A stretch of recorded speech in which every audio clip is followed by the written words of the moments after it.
Okay, thank you everyone. আমাকে শুনতে পাচ্ছেন? জি স্যার, শোনা যাচ্ছে স্যার। Thank you. তাহলে আমরা শুরু করে দিই আজকের সেশন। বাই দিস টাইম কেউ জয়েন করলে আমরা অন বাই অন আর কি অ্যাড করব। সো আমি প্রথমেই আমার স্ক্রিন শেয়ার দিয়ে শুরু করছি। আচ্ছা, এট ফার্স্ট অফ অল, আপনারা কি সবাই মানে নিজের প্লেসে আছেন নাকি ট্রান্সপোর্টে আছেন, এরকম কেউ আছেন?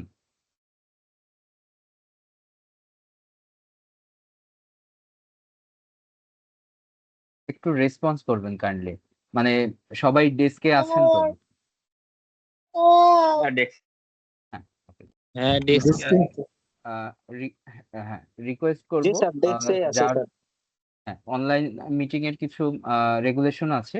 যদি কারো কোশ্চেন থাকে, আপনি দেখেন আপনার এই যে পিপলের পাশে একটা রেজ বাটন আছে। হ্যাঁ, আচ্ছা, আমি স্ক্রিন শেয়ার দিয়ে দেখাই দিচ্ছি।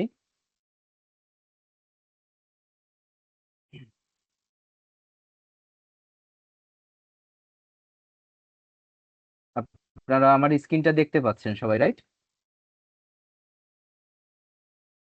জি স্যার, দেখতে পাচ্ছি।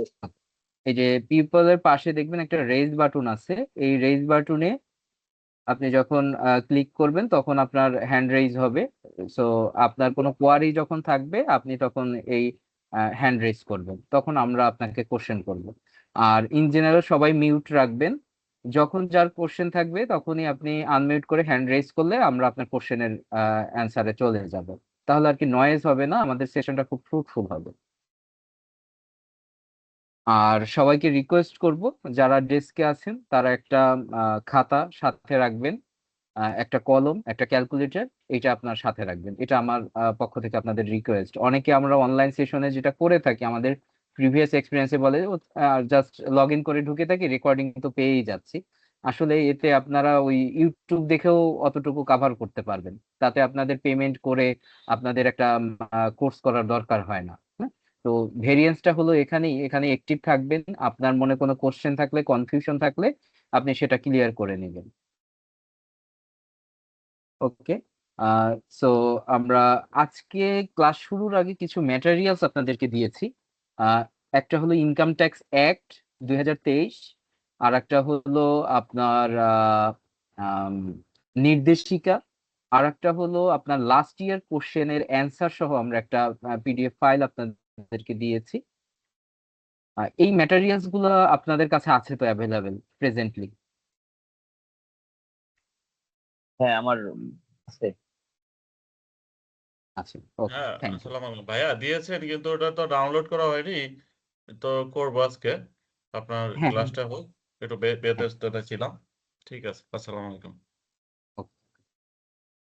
ওকে, ওয়ালাইকুম আসসালাম। ঠিক আছে।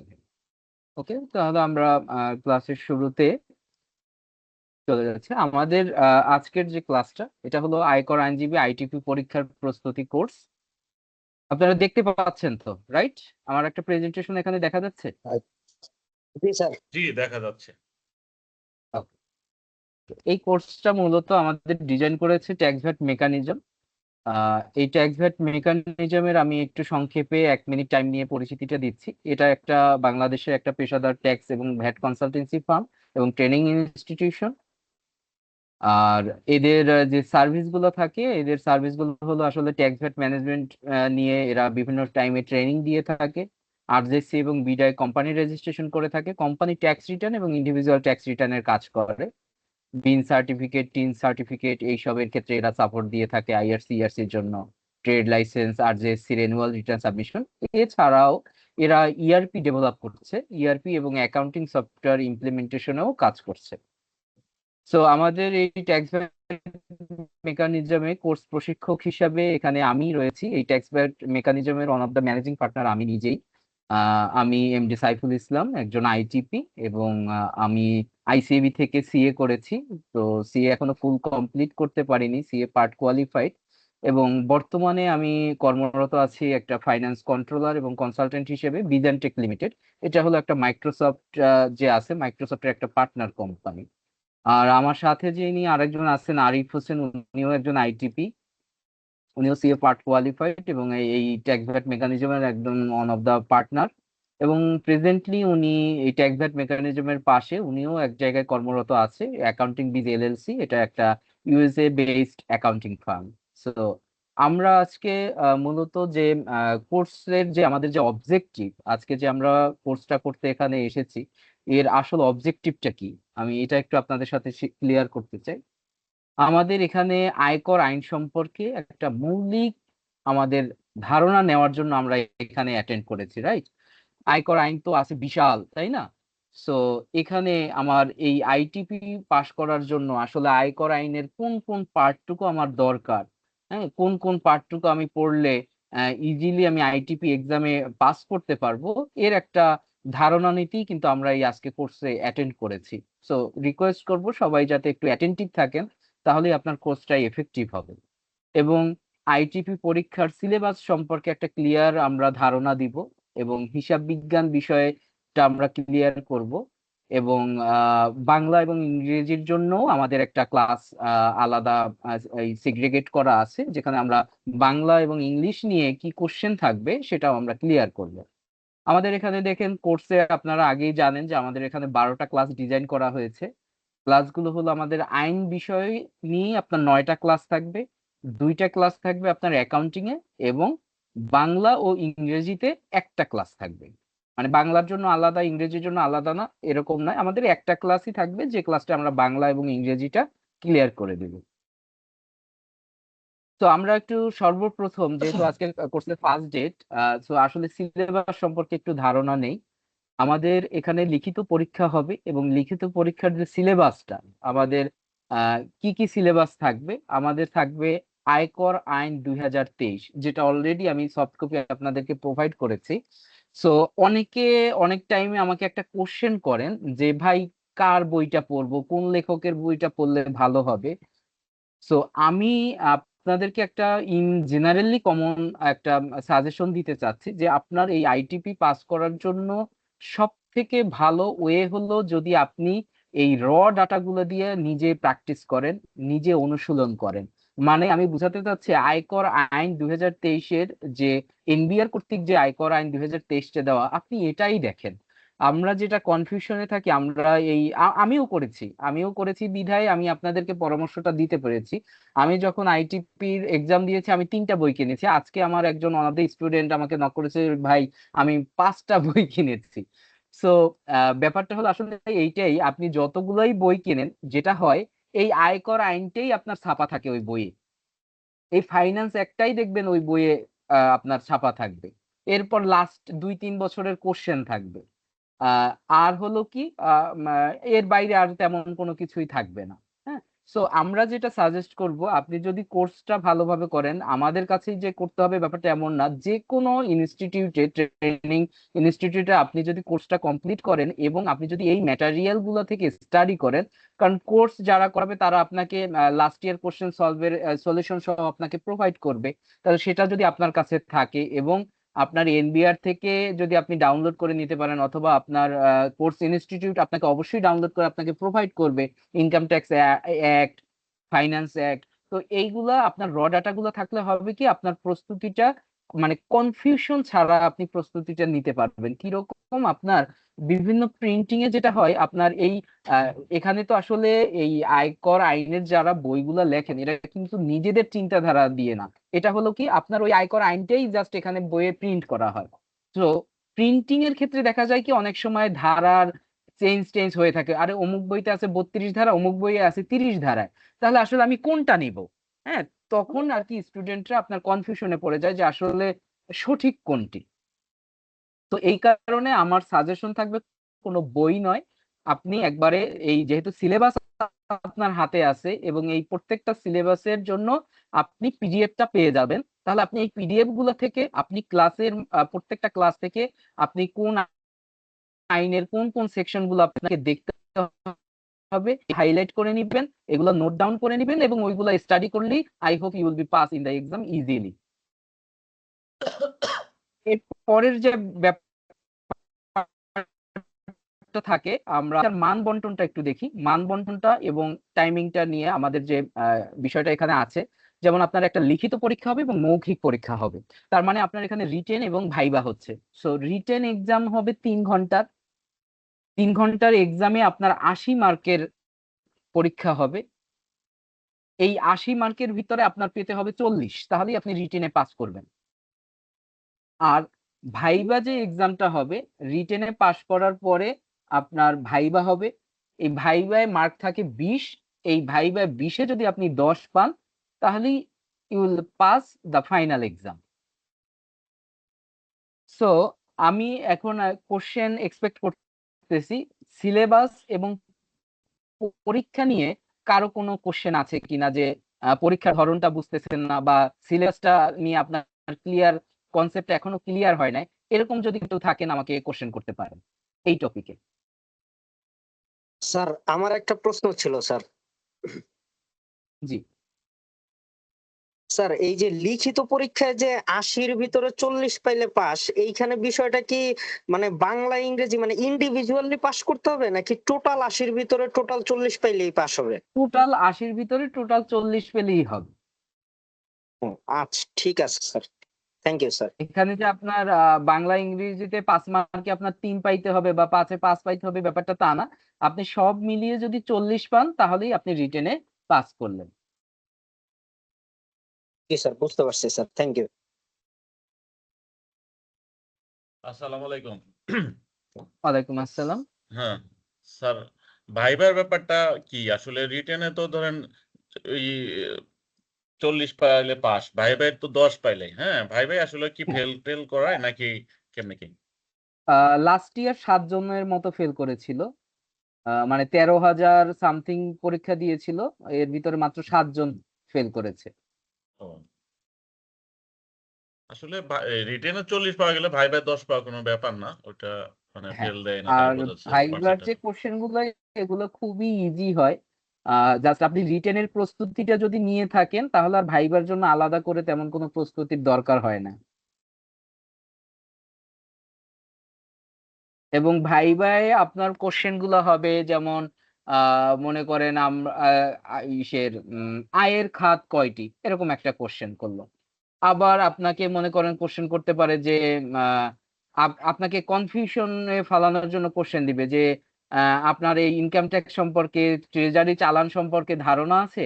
আপনি বললেন যে হ্যাঁ আছে।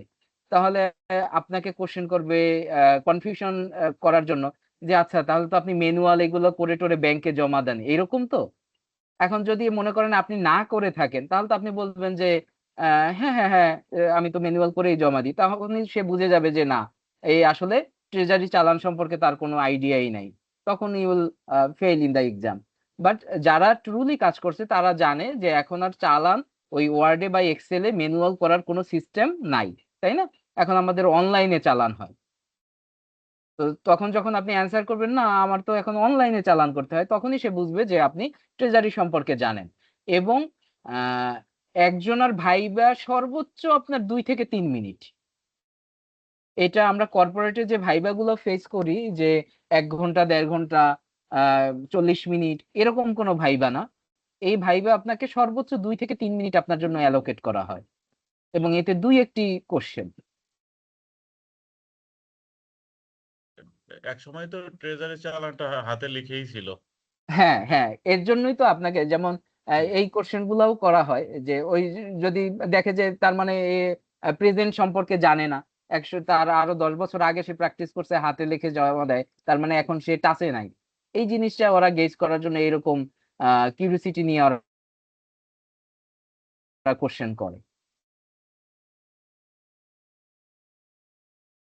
সো আমরা সরাসরি তাহলে এই এই এই সম্পর্কে আর কারো কোনো জানার আছে সিলেবাস এবং পরীক্ষা নিয়ে? আমরা তাহলে সামনে ক্লাসে আগাইলাম। এটা নিয়ে আর একটা জানার জি আছে, জি সেটা sure. হলো এখানে তো ধরেন থিওরিটিক্যাল আছে, কিছু ম্যাথ আছে, হিসাব বিজ্ঞান যেহেতু দিচ্ছেন, হিসাব বিজ্ঞানটা কিরকম আসে কোয়েশ্চেন প্যাটার্নে, বিগত বছরগুলো কিরকম আসছে? Just sure. জানার। আপনি যদি বিগত বছরের কোশ্চেন অ্যানালাইসিস করে থাকেন, দেখবেন কোনো সময় আপনার কিছু র ডাটা দিয়ে দিয়েছে, আপনাকে বলেছে যে একটা ট্রায়াল ব্যালেন্স করার জন্য। আবার লাস্ট ইয়ারে দেখবেন আপনাকে বলেছে যে সেলস রেভিনিউ এত, কস্ট অফ গুডস সোল্ড এত, আপনার গ্রোস প্রফিট কত। হ্যাঁ, এরকম ছোট ছোট ম্যাথ দেয় হিসাব বিজ্ঞান নিয়ে। না, ওই তো আবার ম্যাথ হিসাব বিজ্ঞানে কত মার্কসটা আসে 80-র মধ্যে, সেই জিনিসটাই মোটামুটি 80-র মানে মধ্যে আপনার কনফার্ম থাকেন যে আপনি 10 থেকে 20 মার্ক পাবেন। 10 to 20 মার্কস আপনার হিসাব বিজ্ঞান দিয়ে থাকবে। না না, ওইটার সুবিধাটা কি, হিসাব বিজ্ঞানটা আসলে 10-20 যেটাই আসলে যদি পারা যায় তাহলে ফুল মার্কসটা পাওয়া যাবে। আর রিটেন গুলো তো ফুল মার্কস হয়তো মেবি দিবে না, কম টম দিতে পারে। Right right right right. এবং আইন নিয়ে যে পুরোপুরি রিটেন হবে ব্যাপারটা তা না। আইন নিয়েও আপনার দুই একটা ম্যাথ, ছোট ম্যাথ দিয়ে দিতে পারে। বেতন খাতে আপনার ট্যাক্স লায়াবিলিটি কত, এটা আপনাকে বের করার জন্য একটা ম্যাথ দিতে পারে। আপনার একটা রিবেট ক্যালকুলেশন দিতে পারে। এবং ইন্টারেস্টিং বিষয় হলো আপনি দেখবেন কোন ইয়ারের সাথে কোনো ইয়ারের কোশ্চেনের মিল নাই। আপনি যে একটাকে বেস ধরে বলবেন যে লাস্ট ইয়ার কোশ্চেন থেকে এটা রিপিট হবে, সো আমি এইভাবে করে পড়ি, এরকম হুবহু আসবে না। বাট আপনি যদি লাস্ট ইয়ার কোশ্চেন গুলো দেখেন, আপনি প্যাটার্ন সম্পর্কে একটা আইডিয়া পাবেন। কিছু টিকা থাকে ইনকাম ট্যাক্স অ্যাক্ট নিয়ে, যেমন আয় বর্ষ, কর বর্ষ, এইসব কি, এগুলো নিয়ে আপনার একটা টিকা থাকবে। রেসিডেন্ট নন রেসিডেন্টের সংজ্ঞা কি, এইসব নিয়ে থাকবে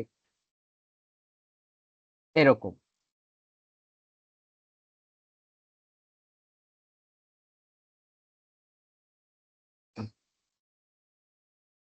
তাহলে আমরা এবারে পরের স্লাইডে যেতে পারি, রাইট? জি জি। আচ্ছা, এবারে আমরা আসি আমাদের আজকের ক্লাসের মূল প্রতিপাদ্য বিষয় হলো আমরা আয়ের খাতসমূহ সম্পর্কে ক্লিয়ার কনসেপ্ট নিব। এবং আমি আপনাদেরকে কনফার্ম করতে পারতেছি যে এই আজকের ক্লাসের যে টপিক, এই টপিক থেকে আপনি মানে 2000% শিওর যে আপনি কোশ্চেন পাচ্ছেন। তো আজকে ফার্স্ট ক্লাস থেকে আপনি কোশ্চেন পাচ্ছেন, এটা একদম কনফার্ম। এবং নট লেস দ্যান 10 মার্কস। আজকের ক্লাসে আমার যে যে এলিমেন্ট আছে এইগুলো যদি আপনি কাভার করেন, এখানে 10 মার্কের উপরে কোশ্চেন আপনি এইখান থেকে পেয়ে যাবেন, 10 মার্কের নিচে কোনোভাবেই না। তার পোস্ট আউট করে দিলেন, কাজটা কি ঠিক হলো? আচ্ছা, ফান কোশ্চেন ছিল, ওকে।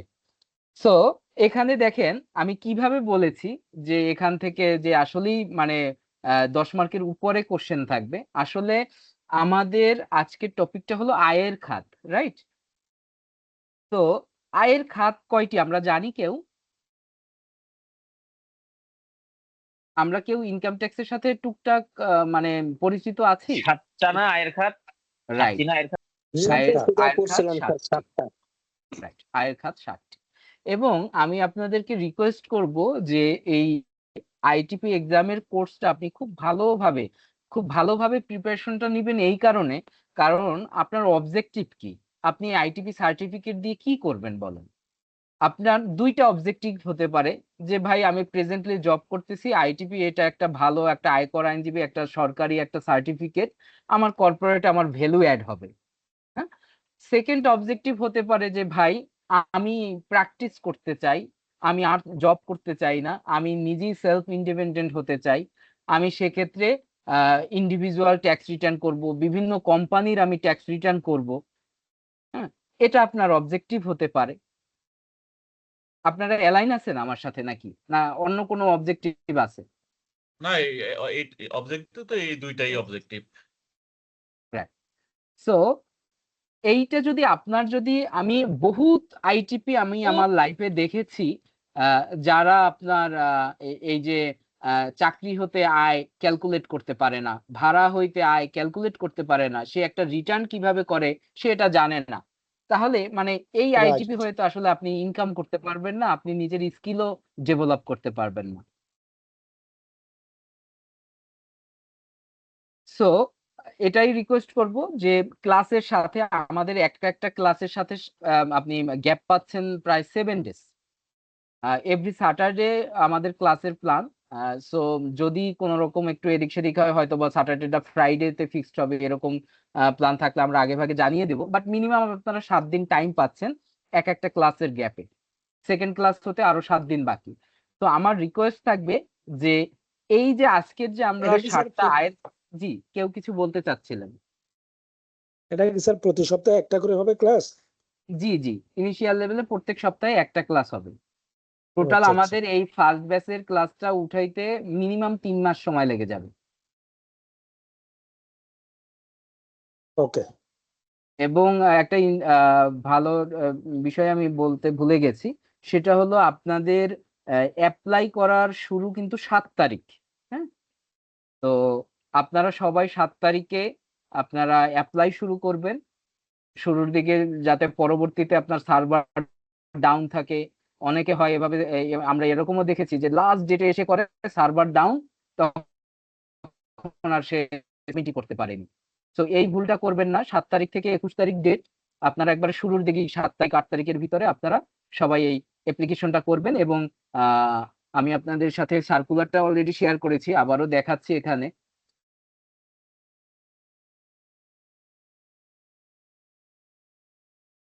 আপনারা সার্কুলারটা দেখতে পাচ্ছেন, রাইট? এটা আছে সবার কাছে? জি আছে।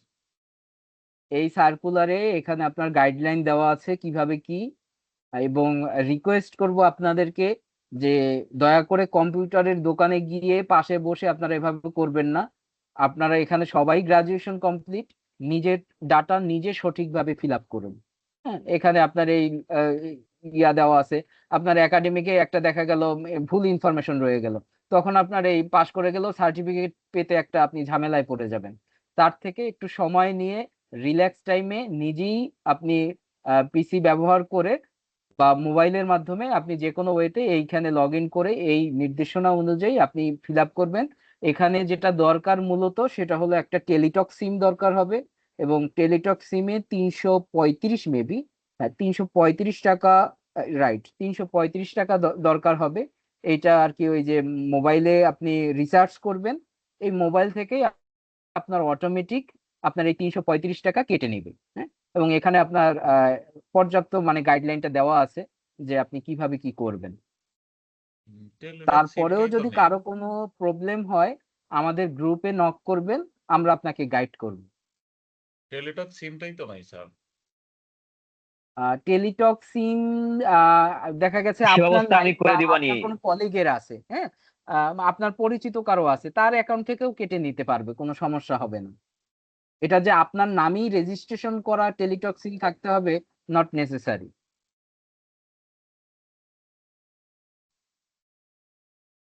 আশা করে বুঝতে পেরেছেন এই ব্যাপারটা সবাই, রাইট?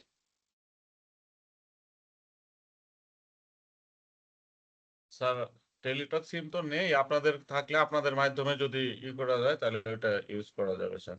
হ্যাঁ, আমাদের আচ্ছা সে দেখা কোম্পানির যাবে একটা ভাই, সে টেলিটক সময়টা সিম দেখা যাবে। আছে, আপনারা কন্ট্যাক্ট করলে আমরা সেটা প্রোভাইড করে দিব।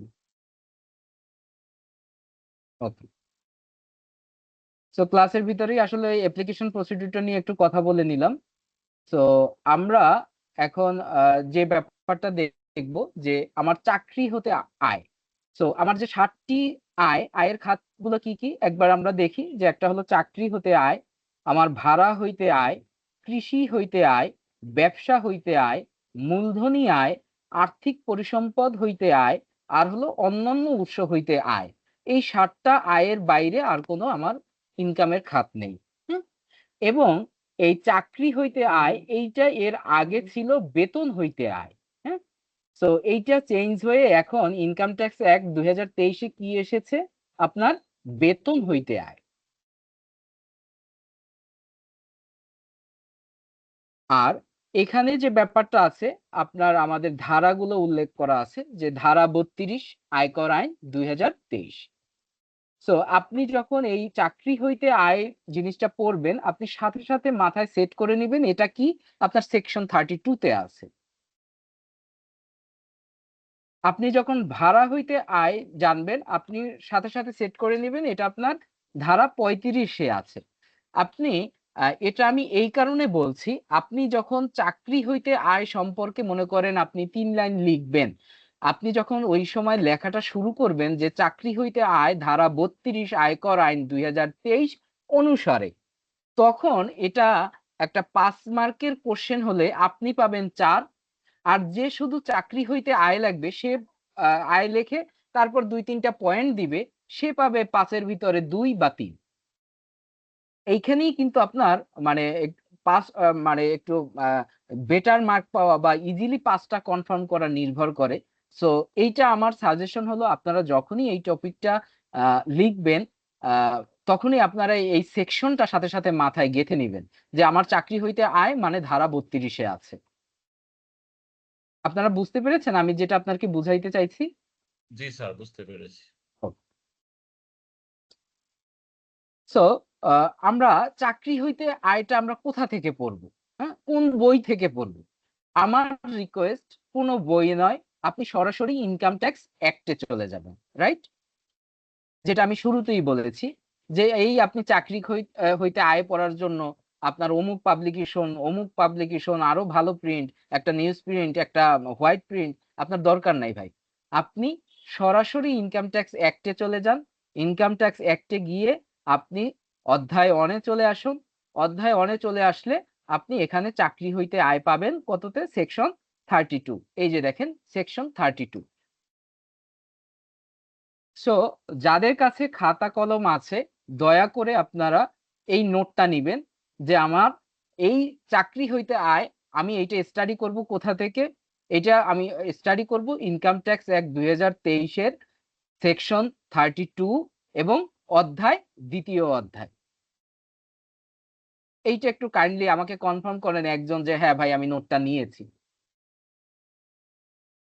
হ্যাঁ, নোটটা নিয়ে হ্যাঁ, নোট নিয়েছি। ওকে, থ্যাংক ইউ। সো এই যে চাকরি হতে আয়, এখানে কি কি ব্যাপারগুলো আছে? চাকরি হতে আয়, এখন একজন আমাকে কোশ্চেন করতে পারেন যে ভাই আপনি আগে বললেন যে এই সেকশনটা ছিল নাকি বেতন হইতে আয়। সো বেতন হইতে আয় আর চাকরি হইতে আয় এর মানে ব্যবধানটা কি? Which is the difference? ডিফারেন্সটা হলো যে চাকরি হইতে আয় কি বেতনের বাইরে অন্য কিছু আছে কিনা? বেতনের বাইরে যেটা দেখা যায় যে এখন বিভিন্ন কর্পোরেট আপনাকে শেয়ার পারচেসের সুযোগ দিচ্ছে, হ্যাঁ, আপনাকে মালিকানায় পার্টিসিপেশন দিচ্ছে। সো সেক্ষেত্রে কি হচ্ছে? সেক্ষেত্রে আপনার এই আপনি যখন শেয়ার কিনছেন, আপনি ইয়ার শেষে আপনি এই শেয়ারের জন্য আপনি মুনাফা পাচ্ছেন, হ্যাঁ, যেটা আপনার বেতন বহির্ভূত ইনকাম। এই ইনকামটা আগে বাদ পড়তো। যখন আমার এই ধারাটা ছিল বেতন হইতে আয়, তখন গভর্নমেন্ট এই আয় থেকে রেভিনিউটা পেত না। বাট এখন এই চাকরি হইতে আয় করার কারণে আপনার ওই ইনকামটাও এখানে কি করা হয়েছে? সংযোজন করা হয়েছে, অ্যাড করা হয়েছে। তাই গভর্নমেন্ট এখান থেকেও এখন রেভিনিউটা পাচ্ছে, সে তার রেভিনিউটা ইনশিওর করতে পারছে। তো এই বেতন খাতে আয়টা আপনারা এই যে নেক্সট ক্লাসের যে টাইমটা পাচ্ছেন, এই টাইমে আপনারা এইখান থেকে পড়বেন এবং আমি নেক্সট ক্লাসে আপনাদের কাছ থেকে কোশ্চেন এক্সপেক্ট করব যে এখান থেকে আপনারা কোন টপিকটা বুঝতে পারেননি, কোনটা নিয়ে আপনাদের কনফিউশন আছে। বাট আজকের ক্লাসে যেটা আমার থাকবে আমার পক্ষ থেকে আপনাদের এখান থেকে কিছু কি এরিয়া বা কি পয়েন্ট নিয়ে আমি আলোচনা করব। আচ্ছা, বেতনের সাধারণত এলিমেন্ট গুলো কি কি কেউ একজন বলতে পারেন? এনিওয়ান?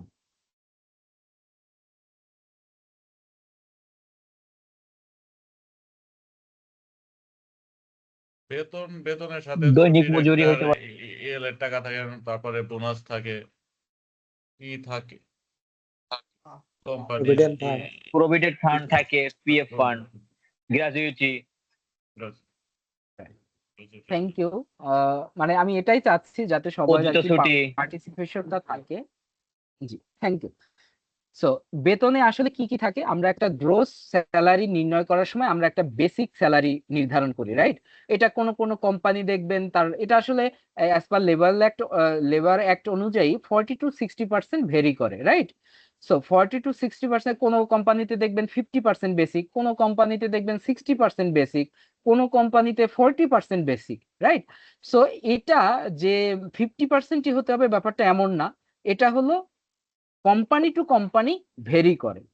সো এর আগে এইটার উপরে ট্যাক্সের অনেকটা ইম্প্যাক্ট পড়তো, কারণ কি তখন এই বেসিকের উপরে একটা ট্যাক্স ক্যালকুলেশন হইতো, এবং আপনার চিকিৎসা ভাতা, হ্যাঁ, কনভেন্স, এর উপরে আলাদা আলাদা স্ল্যাব ছিল। পারকুইজিট হিসাবে এর উপরে আলাদা আলাদা স্ল্যাব ছিল। বাট বর্তমানে এই স্ল্যাবটা তুলে দেওয়া হয়েছে। এখন বলা হচ্ছে এরকম যে আপনার বেতনের 1/3 ভাগ, হ্যাঁ, বেতনের কি বললাম, 1/3 ভাগ, অথবা 4.5 লক্ষ টাকা, হ্যাঁ, যেটা ছোট। বুঝতে পেরেছেন? এইটাকে বর্তমানে এখন 5 লক্ষ টাকা পর্যন্ত নিয়ে আসা হয়েছে।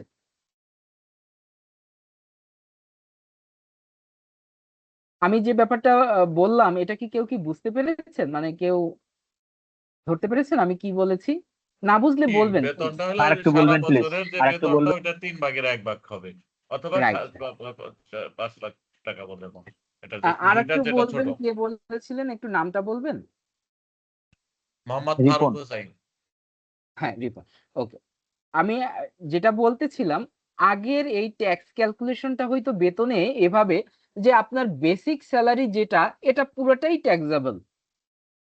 এরপরে আপনার চিকিৎসা ভাতা আপনি যেটা পাচ্ছেন, এটা আপনার বেসিকের 10% অথবা 1,20,000 টাকা, যেটি ছোট, বা সর্বোচ্চ 1,20,000 টাকা পর্যন্ত আপনি নিতে পারতেন ট্যাক্স ফ্রি হিসাবে। হ্যাঁ, এখন এই স্ল্যাবটা বর্তমানে তুলে দিচ্ছে। এখন কি করেছে, আপনার বেসিক যাই হোক, আপনি গ্রোস যে স্যালারি পাচ্ছেন এর 1/3 আপনি মানে ইয়া নিতে পারবেন, পারকুইজিট হিসেবে আপনি নিতে পারবেন। তো এখন বেসিকটা আপনার আগের মতো আর ওইভাবে কাজ করছে না, যে বেসিক একটু কম করলে ট্যাক্স একটু কম আসবে, বেসিক বেশি হলে একটু ট্যাক্স বেশি আসবে, এরকম কোনো বিষয় এখন আর নাই। এবার কি আপনারা বুঝতে পেরেছেন যে কোশ্চেনটি করেছিলেন ভাই?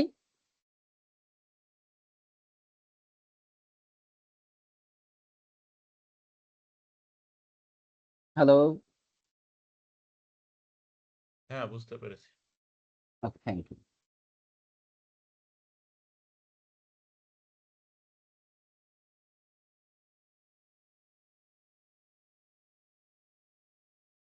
আচ্ছা, এরপরে আমরা পারকুইজিট, এইটা একটা গুরুত্বপূর্ণ, বেতনের একটা খুব গুরুত্বপূর্ণ পয়েন্ট হলো পারকুইজিট।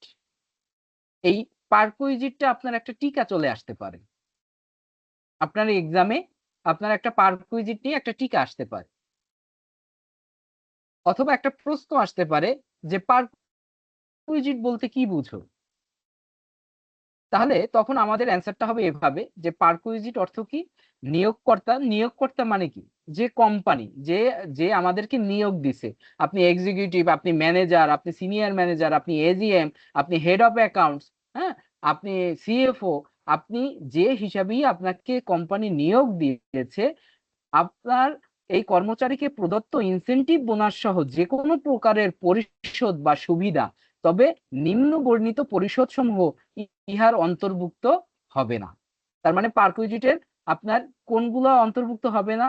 মূল বেতন, বকেয়া বেতন, অগ্রিম বেতন, উৎসব ভাতা, ছুটি ও নগদায়ন, ওভারটাইম, এই সমস্ত গুলো আপনার পারকুইজিটের আওতায় আসবে না।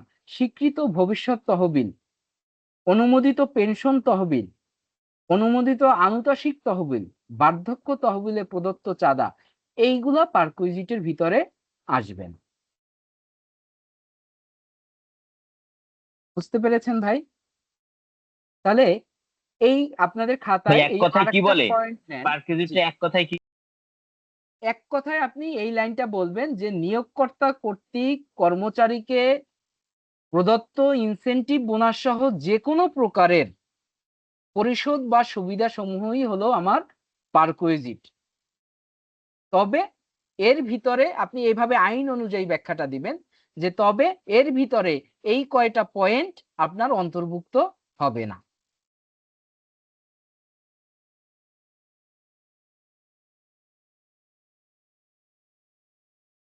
দিতে পারে, আর একটাও লেখা যায় যে এইগুলা অন্তর্ভুক্ত হবে। হ্যাঁ, মানে এইগুলো বাদে যা আছে সবই অন্তর্ভুক্ত হবে। তাহলে কি আছে?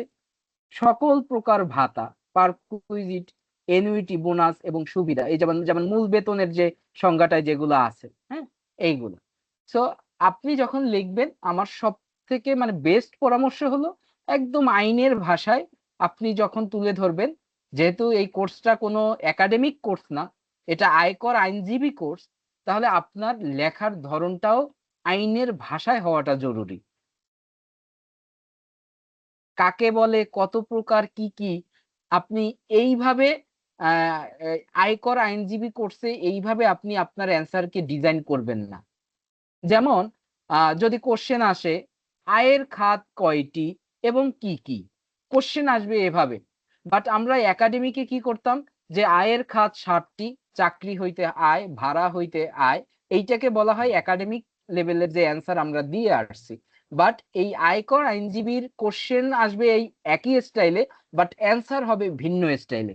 ভিন্ন স্টাইল কি, ওই যেটা আমি বলেছিলাম যে আমার স্টাইলটা হবে এভাবে, যে চাকরি হইতে আয়, ধারা 32 আয়কর আইন 2023। 2023। আমি কি বুঝাইতে পারছি কিনা বিষয়টা? জি জি বুঝতে পেরেছেন? তাহলে এটা যেহেতু একটা আইনজীবীর কোর্স, এটা আপনার আইনজীবী সার্টিফিকেশন, আপনার একটা প্রফেশনাল ডিগ্রি, এটা নট কিন্তু কোনো একাডেমিক ডিগ্রি না। আপনি গ্রাজুয়েশন করার পর বিবিএ এমবিএ করার পরে আপনি এডিশনাল একটা প্রফেশনাল ডিগ্রি নিচ্ছেন। তাই যেহেতু আইনজীবী, আপনার ভাষাটাও হওয়া জরুরি আইনের ভাষায়, আপনার আইনের অ্যান্সারটা ভাষায়। হওয়া জরুরি আইনের ভাষায়।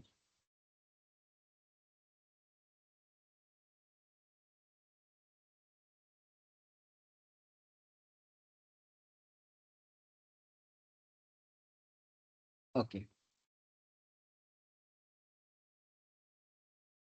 আপনারা পারকুইজিট সম্পর্কে আরো একটু ডিটেলসে যদি জানতে চান, যে আসলে পারকুইজিটের ভিতরে আসলে ডিটেলসটা কি, অনেকে আছেন এখনো ক্লিয়ার না, বাট একটু শেম ফিল করছেন যে হয়তোবা 2-4 জনে বুঝতে পেরেছে, আমি বুঝি নাই, চুপ থাকি।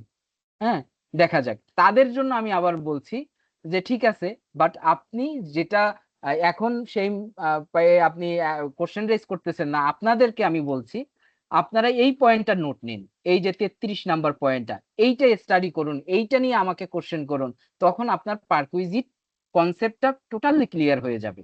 এইখানে আপনার পারকুইজিট সম্পর্কে আরো ডিটেলস দেওয়া আছে।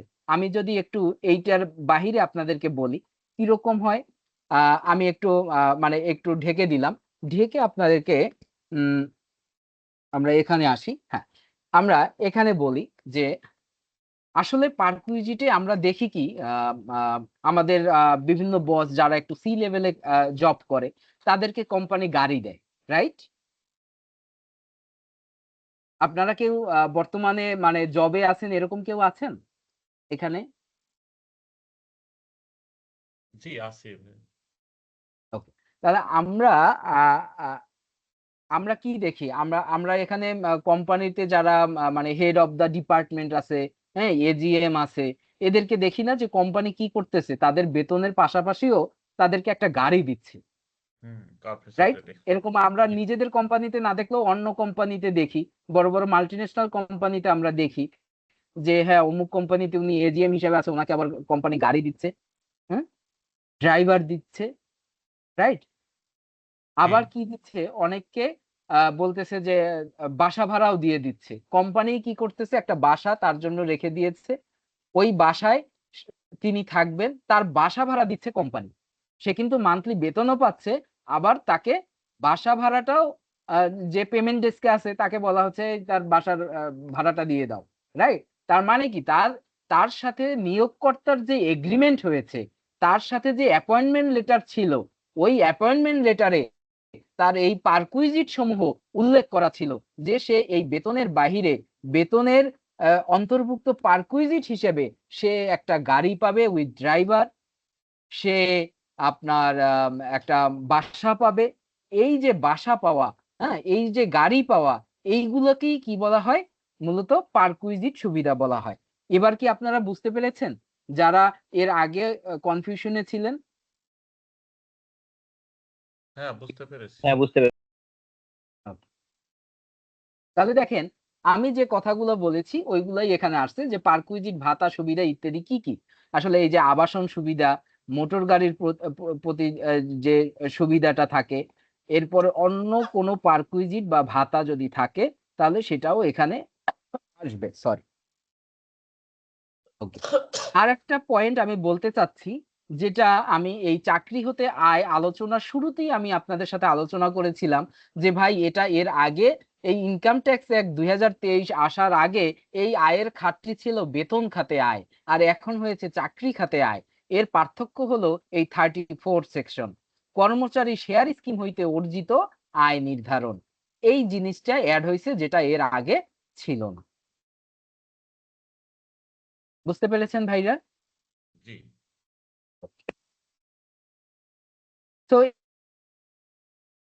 এইখানে এই ক্যালকুলেশন নিয়ে কিছু বলা আছে, এগুলো নিয়ে আমি ডিটেলসে যাব না, আপনাদের কাছেই এটা এসডব্লিউ থাকবে, হোমওয়ার্ক থাকবে। আপনাদের যদি কোনো কোশ্চেন থাকে তখন আমরা এই কোশ্চেনের অ্যান্সারে চলে আসব।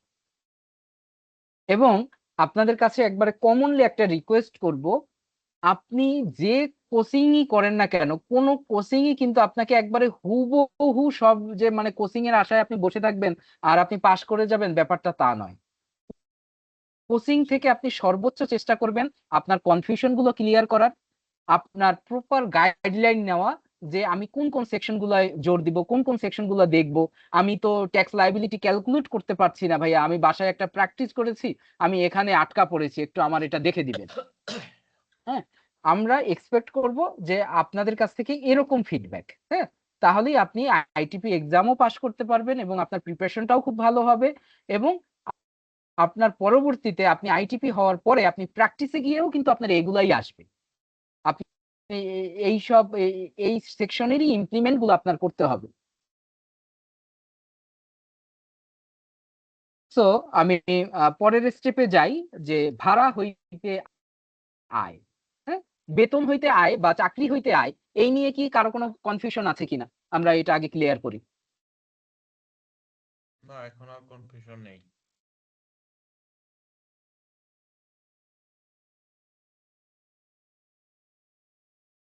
এখানে রিজাউল ভাই আছেন, রিজাউল ভাই আমাকে শুনতে পাচ্ছেন?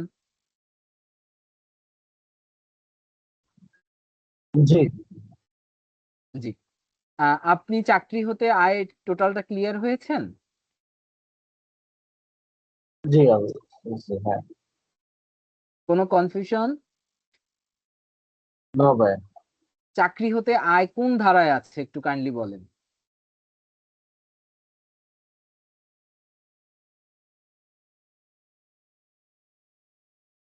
তারা 32 ভাই। Thank you so much, thank you. Okay, সবাই মনোযোগী হওয়ার জন্য সবাইকেই ধন্যবাদ। আচ্ছা, আপনাদের ক্লাস বোরিং লাগছে না তো? না ভাই। জি না।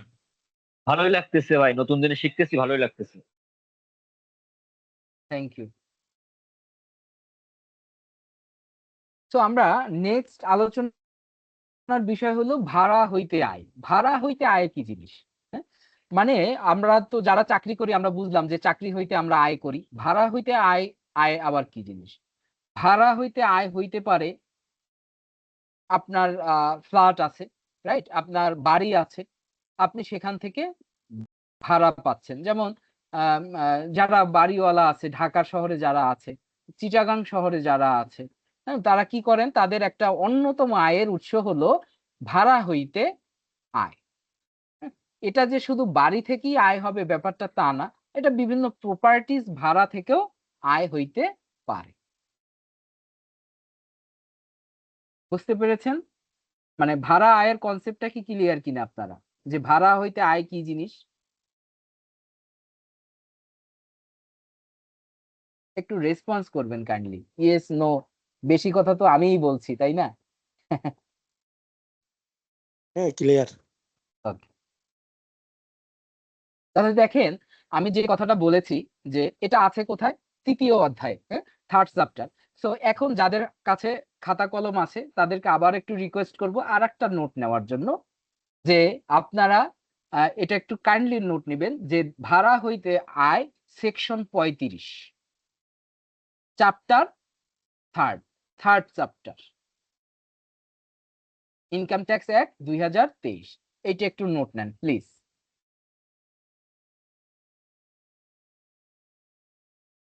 চাকরি হইতে আয় দ্বিতীয় অধ্যায়।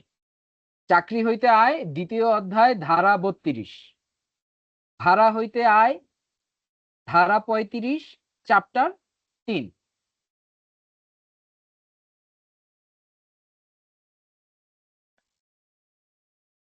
আচ্ছা, আমি অনেকে বলতে পারেন যে ভাই আপনি ক্লাস করান তো, এই নোট করান কিসের জন্য? মানে এই নোটগুলো হলে হবে কি আপনার মাথায় গেঁথে যাবে, হ্যাঁ। আর এইটা আরো পরবর্তীতে কাজে লাগবে এরকম, আপনি আইটিপি হয়ে গেলেন, হ্যাঁ, আইটিপি হয়ে গেলেন, এখন আপনার এক সময় আপনার আন্ডারে জুনিয়র কাজ করবে 10 জন 12 জন, যখন আপনার 200 300 500 ক্লায়েন্ট থাকবে, তখন কিন্তু আপনি একা যে সবগুলো করতে পারবেন ব্যাপারটা তা না। আপনার অবশ্যই কি করতে হবে, জুনিয়র নিয়োগ দিতে হবে। আমিও একসময় জুনিয়র হিসেবে কাজ করেছিলাম, হ্যাঁ। সো আপনার জুনিয়র তখন আপনাকে কোশ্চেন করবে যে ভাই এইটা কোন অধ্যায়ে আছে, কোন অধ্যায়ে ডিটেলসটা দেখবো, হ্যাঁ। তখন যদি আপনি মানে ওই তখন আবার এই বিশাল হাজার হাজার পেজের আয়কর আইন আপনি খুঁজতে যান, হ্যাঁ, তখন আপনার জুনিয়রের আপনার প্রতি কি কনসেপ্টটা হবে? আপনি মানে এইটা যখন আপনার মাথায় এইভাবে সেট হয়ে তোকে মানে ইনস্ট্যান্ট বলে দিতে যাবেন পারবেন, ইনকাম ট্যাক্স অ্যাক্ট 3rd চ্যাপ্টারটা দেখো, ধারা 35 আছে দেখো, হ্যাঁ। তখন কিন্তু ওর একটা পজিটিভ মাইন্ড ক্রিয়েট হবে। অথবা আপনি আর একটা অবজেক্টিভ আপনি চিন্তা করেন, আপনার সামনে ক্লায়েন্ট আছে, আপনার একজন ক্লায়েন্ট আসলো, আপনার জুনিয়রকে আপনি বললেন যে আচ্ছা উনি তো বাড়ি এলো, ওনার এই এই তাহলে ওনার দেখো তো এটা 3rd চ্যাপ্টারের ডিটেলসটা স্টাডি করে তুমি ওনার ফাইলটা করো, রেডি করো, আমি রিভিউ করে দিব, রাইট? তো এইভাবে যখন আপনি আপনার অ্যাপ্রোচটা আপনার ক্লায়েন্টের সামনে আপনি শো করবেন, তখন কিন্তু ক্লায়েন্ট আপনার প্রতি ওভার কনফিডেন্স পাবে। আমাদের এই প্রফেশনে আমরা যা দেখেছি বেশিরভাগ ক্ষেত্রেই হয় কি, আপনার এবছর একজন আয়কর আইনজীবী দিয়ে করেছে, ভাই তার কাছ থেকে ভালো সার্ভিস পাই নাই, কি বুঝে না বুঝে বুঝি না, আমি আবার আরেক জায়গায় গিয়েছি। আবার অনেককে দেখেছি যারা শুরুতে 5 জন 10 জন নিয়ে কাজ শুরু করেছে, তাদের 2 বছরের ভিতরে 1000 2000 300 400 ক্লায়েন্ট হয়ে গেছে। কিভাবে? কারণ এই যখন আপনি সার্ভিসটা এভাবে দিয়েছেন, আপনার ক্লায়েন্ট আপনার কাছ থেকে কনফিডেন্স পেয়েছে, তখন সে তার ফ্রেন্ড সার্কেলে, সে তার নেটওয়ার্কে আপনাকে রেফার করেছে, এই আমি তো মিস্টার এক্স, আমি তো মিস্টার প্রিন্স ভাইয়ের কাছে আমি করি, আয়কর আইনজীবী প্রিন্স ভাইয়ের কাছে করি, ওনার তো খুবই দক্ষ, হ্যাঁ। এই মেসেজটা যখন যাবে তখন আপনার ক্লায়েন্ট রিচ অনেক বেড়ে যাবে। আমি বুঝাইতে পারছি? আপনার এই মানে আপনি জাস্ট বই দেখে পড়লেও কিন্তু আপনি এটা পাস করতে পারবেন, হ্যাঁ। কিন্তু আপনি এই কোর্স থেকে এই যে গাইডলাইন গুলো আপনার হেল্প করবে আপনার অ্যাজ এ একজন স্কিলড আইটিপি হিসাবে আপনার নেক্সট ক্যারিয়ারটা গড়ার জন্য। আপনারা আমার অবজেক্টিভটা বুঝতে পেরেছেন তো ভাই? জি, বুঝতে আমি পেরেছি। জি। কেন আপনাদেরকে এভাবে জোর করে বলতেছি যে ভাই একটু নোট নেন প্লিজ? জি। ওকে। তো আমরা এই যে আমি এই লাইনটাও আমি অলরেডি বলে ফেলেছি যে আমার যে শুধুমাত্র বাড়ি থেকেই আয় হবে ব্যাপারটা তা না, আমার কিন্তু আসবাবপত্র, ফার্নিচার, ফিটিংস, আমি মেশিনারিও আমি রেন্টে দিতে পারি, রাইট? এবং সেখান থেকেও আমার কি হতে পারে, আয় হতে পারে। এটাই আমি যখন আমার আয় আসবে তখন আমি এটাকে কোন খাতে দেখাবো, ভাড়া হইতে আয় হিসেবে আমি দেখাবো। বুঝতে পেরেছেন আপনারা ভাই? এইখানে ভাড়া মূল্য কিভাবে ক্যালকুলেশন করতে হয় এইটা টোটালটা দেওয়া আছে, বরাবরের মতো আমি ওই কথাই বলবো, আপনারা এটা স্টাডি করবেন। আমাদের কয়েকটা ক্লাস ডিজাইন করা থাকবে যেখানে আমরা এইটা ক্যালকুলেশন করে দেখাবো আপনাদেরকে, হ্যাঁ। এবং আপনাদেরকে ম্যাথ দেওয়া হবে, আপনারা সলভ না করতে পারলে সেটা আবার সলিউশন করে দেওয়া হবে। সো এই এই কারণে আপনাদের এই জিনিসগুলো দেখা জরুরি যে এখানে কিভাবে ক্যালকুলেশনের কথা বলা আছে। তো এই জিনিসগুলো আপনারা দেখবেন। এবং ভাড়া হইতে আয়ের ক্ষেত্রে এই যে 38 ধারায় কিছু বিয়োজন আছে, হ্যাঁ। বিয়োজনগুলো কি, আপনার কোনো বাড়িওয়ালা সে যে ভাড়া নিচ্ছে কিন্তু তার একটা সুইচ নষ্ট হইলো, তার ইলেকট্রিসিটির কিছু কাজ করাইতে হলো, কিছু রিপেয়ারিং এর কাজ করাইতে হলো, হ্যাঁ, এখানে 25% পর্যন্ত সে তার বিয়োজন পাবে, হ্যাঁ। বিয়োজন বলতে কি বুঝায়, মনে করেন একজনের ইনকাম একটা ফ্ল্যাট থেকে 20,000 করে সে ভাড়া পায়, ওকে। তাহলে 12 মাসে সে কত টাকা ভাড়া পাইলো ভাই? 2,40,000 টাকা, রাইট? জি। এই যে 2,40,000 টাকার 25%, হ্যাঁ, এর 25% আমি সে ফর এক্সাম্পল ধরে নিচ্ছি হয়তো বা 50,000 টাকা, হ্যাঁ, মানে 1 লাখ টাকায় আপনার কত আসে 25, আর 2 লাখ টাকায় 50, আর 40,000-এ আপনার 25% আসে আরো 6,000 টাকা। তাহলে আমার কত আসলো? 56,000 টাকা আপনি তাকে বিয়োজন করে দেখাইতে পারবেন। কিরকম? তার ভাড়া হইতে আয় দেখাবেন 2,40,000 এবং বিয়োজন দেখাবেন 56,000 টাকা। তাহলে তার নেট ইনকাম হবে কত? এই 2,40,000 থেকে 56 বাদ দিলে যে অ্যামাউন্টটা থাকবে সেইটা। বুঝতে পেরেছেন ভাই? ক্লিয়ার। ভাইয়া বুঝতে পেরেছি। তো এই হলো আসলে সামারি। এখন এইখানে আমি যেটা বললাম 25%, এইখানে কিছু ক্লাসিফিকেশন আছে। ক্লাসিফিকেশনটা কি? এটাও একটা ইম্পর্টেন্ট এরিয়া। এইটা আপনি আরো একটু জোর করে স্টার মার্ক দিয়ে আপনি নোট করে রাখেন যে এই পয়েন্টটা আপনাদের কারো না কারো ভাইবায় কাজে লেগে যাবে, হয় রিটেনে নতুবা ভাইবায়। একদম ওভার শিওর থাকেন। কি? সেটা হলো ভাড়া খাতে যে বিয়োজনটা বাণিজ্যিক কাজে ব্যবহৃত কত পার্সেন্টেজ, অবাণিজ্যিক ক্ষেত্রে কত পার্সেন্টেজ, এবং অন্যান্য সম্পত্তির ক্ষেত্রে কত পার্সেন্টেজ। এই যে স্ল্যাবটা, এইটা আপনার কনফার্ম একটা, হয় এটা ভাইবার কোশ্চেন, নতুবা আপনার যদি রিটেনে ম্যাথের ভিতরে চলে আসে তো আসলো, নতুবা আপনি ভাইবাই কেউ না কেউ পাবেন। এখন ভাইবার যে কোশ্চেন গুলো সেট করা হয়, সবাইকেই তো আর কমন কোশ্চেন করা হয় না, তাই না? যতজন পাস করবে প্রত্যেকের কোশ্চেনই ভেরিয়েবল হবে। সো কারো না কারো কোশ্চেনে এই কোশ্চেনটা 100% থাকবে, একদম কনফার্ম। এখন আমরা কি আসলে কোশ্চেন বোর্ডে আসি? নাই, কিন্তু আমরা প্রিভিয়াস এক্সপিরিয়েন্স থেকে আমাদের আরো যে ব্যাচ গুলো ছিল, আমরা নিজেরাও এই আইটিপি পরীক্ষা দিয়ে এসেছি, আমাদেরও একটা সার্কেল ছিল, আমরা দেখেছি যে হ্যাঁ এই কোশ্চেন গুলো থাকে। আমার পরে নাই, আমার আরেকজন আর পড়ছে। তাহলে কোশ্চেন গুলো কি আপনারা বুঝতে পেরেছেন? এই কোশ্চেনটা কি? আপনাকে কোশ্চেন করা হবে যে ভাড়া খাতে বাণিজ্যিক কাজে ব্যবহৃত গৃহ সম্পত্তিতে বিয়োজন কত পার্সেন্টেজ? আপনার উত্তর হবে 30%। এখন বাণিজ্যিক এবং অবাণিজ্যিক কি? একটা হলো কমার্শিয়াল এরিয়া, রাইট? আমরা যারা জব করি তারা অবশ্যই জেনে থাকবো যে একটা হলো কমার্শিয়াল এরিয়া বলতে একটা কথা আছে, নাকি ভাই? জি সেই কমার্শিয়াল এরিয়ার ভিতরে যদি হয়, আপনার যে অ্যাসেটটা আছে, আপনার অ্যাসেটটা যদি থাকে কমার্শিয়াল এরিয়ায়, তাহলে আপনি পাবেন 30%।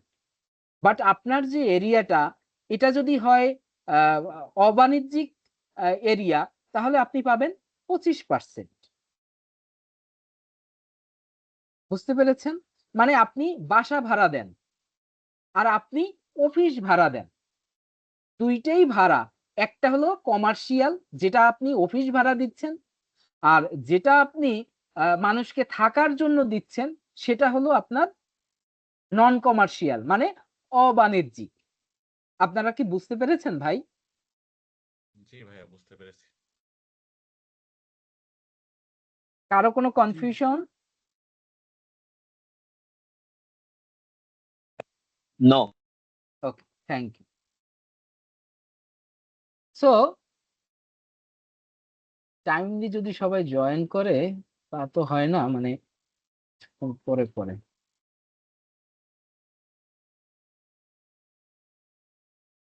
ওকে, সো আমরা এরপর আর কি একটু রিকোয়েস্ট করব সবাইকে, মানে ইন টাইমে ক্লাসে থাকার জন্য, তাতে আপনিও আপনার 100%টা পাবেন, আর ফ্লোটাও, যে ট্রেনার থাকবে তার ফ্লোটাও ঠিক থাকবে। হ্যাঁ, যখন দেখা যাবে ওই যে ক্লাসের ভিতর আরেকজনকে অ্যাপ্রুভাল দিতে হচ্ছে, হ্যাঁ, তখন কনসেন্ট্রেশনটা একটু এদিক সেদিক হয়ে যায়। আচ্ছা, আমরা ছিলাম হলো ভাড়া খাতে আয়, এবং আমরা বাণিজ্যিক এবং অবাণিজ্যিক নিয়ে আলোচনা করেছিলাম, রাইট? জি জি সো আমরা চলে যাব কৃষি হইতে আয়। ওকে, কৃষি হইতে আয়। আমার এগ্রিকালচারাল ইনকামও তো থাকতে পারে, নাকি ভাই? আমার প্রথমে গেল চাকরি হইতে আয়, আমি জব করি, আমি স্যালারি পাই, আমার এটা চাকরি হইতে হয়। আমার বাসা আছে, আমার নিজস্ব বাড়ি আছে, আমি সেখানে ভাড়াটিয়াদের কাছ থেকে ভাড়া পাই, অথবা আমার মেশিনারিজ আছে যেটা আমি বিভিন্ন ফ্যাক্টরিতে ভাড়া দিয়েছি, আমি সেখান থেকেও আমার ইনকাম আসতে পারে। আমার আরেকটা খাতে আমরা আসলাম, কৃষি হইতে আয়। এইটাও সবাই নোট নিবেন প্লিজ। কৃষি হইতে আয়, ধারা 40 আয়কর আইন 2023। এটা কি আমার এগ্রিকালচারাল ইনকাম।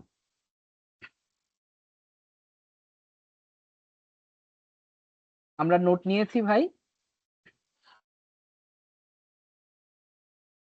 এটা হলো 4th চ্যাপ্টার।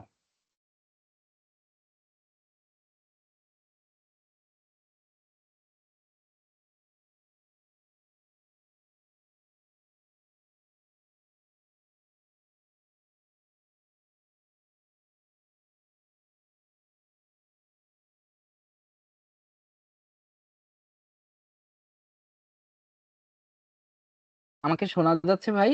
মানে নোট নেওয়া হয়েছে? হ্যাঁ, নোট ডাউন হয়েছে, শোনা যায়, কথা মাঝে মাঝে কেটে আসে তো। আচ্ছা, কথা কেটে যাচ্ছে? না ঠিক আছে, কথা ঠিক আছে। ঠিক আছে, ওকে। আচ্ছা, আর ঠিক আছে। সবাই কি করবেন, মানে যারা ক্লাসটা কন্টিনিউ করবেন তাদেরকে আমার রিকোয়েস্ট যে মাইক্রোসফট টিমস যে অ্যাপটা সবাই ডাউনলোড করে নেবেন। এতে হবে কি, আপনার এই যে ভেঙে আসবে না, ক্লাসে ডিসকানেক্ট হওয়ার সুযোগ থাকবে না। আর যদি আপনি ওয়েব থেকে সরাসরি যান উইদাউট ডাউনলোড, তখন দেখা যাচ্ছে আপনার এই প্রবলেমগুলো আপনি ফেস করবেন।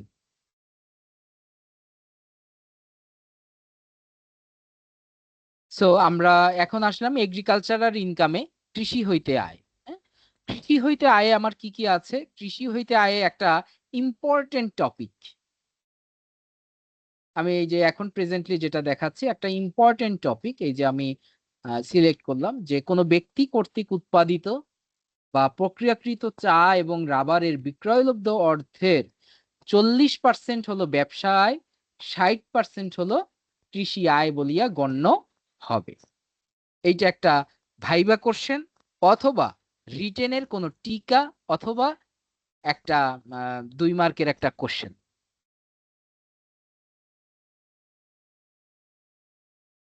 এইটা আপনারা স্পেশালি একটা নোট নেন যে নোটটা কি?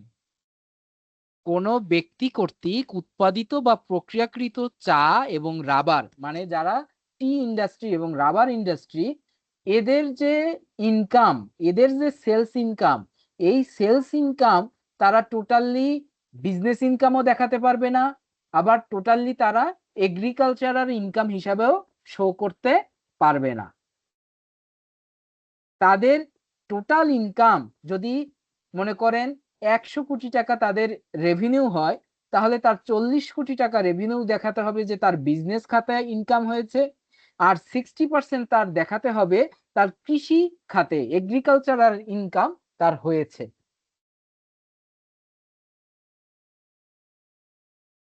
বুঝতে পেরেছেন?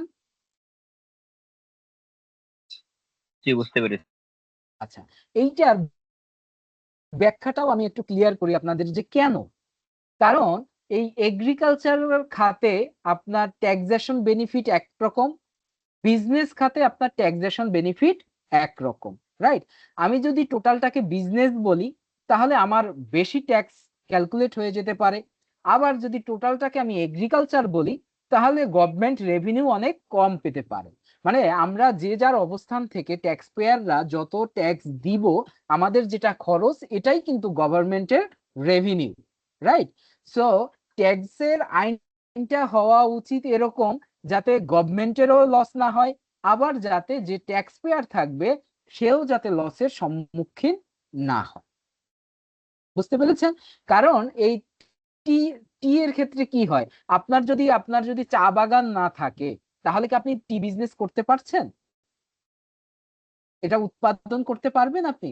পারবেন না। আপনি ট্রেডিং বিজনেস করতে পারবেন, আপনি ডিস্ট্রিবিউটরশিপ ব্যবসা করতে পারবেন, আপনি ইস্পাহানি থেকে চা পাতা কিনে আপনি বিভিন্ন দোকানে বিক্রি করতে পারবেন, এটা হলো আপনার বিজনেস ইনকাম। বাট এখানে কি বলেছে দেখেন, উৎপাদিত ও প্রক্রিয়াকৃত, তার মানে কি আপনার প্রসেসের সাথে ইনভলভ হতে হবে। আপনি একজনের কাছ থেকে কিনে অন্যজনের কাছে বিক্রি করবেন এবং সেই আইটেমটা চা, সে কারণেই যে আপনি এই বেনিফিটটা পাবেন নয়। আপনারা বুঝতে পেরেছেন? জি, বুঝতে পেরেছি। তার মানে কি, আমরা সিলেটের দিকে যাওয়া দেখি, শ্রীমঙ্গলের দিকে যে চা বাগানগুলো দেখি, এই চা বাগানগুলো দেখবেন কোনো না কোনো ফার্মের সাথে, কোনো না কোনো ইনস্টিটিউশনের সাথে, কাজী ফার্মস দেখবেন, ইস্পাহানি টি দেখবেন, এদেরও কি আছে, এদেরও চা বাগান থাকবে। তো এই চা বাগানের সাথে ফ্যাক্টরির সাথে সম্পর্কিত, তো ফ্যাক্টরিতে তো টোটালি বিজনেস, তাই না? সো আবার কিন্তু তার চা বাগানও আছে। তো টোটালি যদি সে বিজনেস ইনকাম দেখায়, তাহলে তার ট্যাক্স অনেক বেশি হয়ে যাবে। বুঝতে পেরেছেন? তো এটাই হলো অবজেক্টিভ। তো আমাদের এখানে যেটা মাথায় রাখা জরুরি, সেটা হলো এই 40% এবং 60%, এই দুইটা জিনিস আমরা নোট নেব, এই দুইটা জিনিস আমরা মাথায় সেট আপ করে নেব, যে 60% হলো এগ্রিকালচারাল আর 40% হলো বিজনেস ইনকাম হিসাবে আমার তাকে দেখাইতে হবে। ওকে ভাই? এবং কৃষি ক্ষেত্রে কোনগুলো দেখাইতে পারবেন, এই যে ডিম উৎপাদন, পশু পাখি পালন, এগুলো আমি আর ডিটেলস আলোচনায় গেলাম না, শুধু শুধু আপনাদের ভ্যালুয়েবল টাইম নষ্ট আমি করব না। এগুলো এখানে আছে, এখান থেকে আপনারা আইডিয়া নিয়ে নেবেন যে কি কি খাত আপনার ট্রু এগ্রিকালচার আর ইনকাম হিসেবে আপনি দেখাইতে পারবেন। হ্যাঁ, তাহলে আপনার গাইডলাইন, আপনার বেস হবে কিন্তু অবশ্যই ইনকাম ট্যাক্স অ্যাক্ট। অমুক পাবলিকেশন তমুক পাবলিকেশনের বই আপনার গাইডলাইন হওয়া আমি মনে করি না। বুঝতে পেরেছেন ভাইরা? জি ভাই।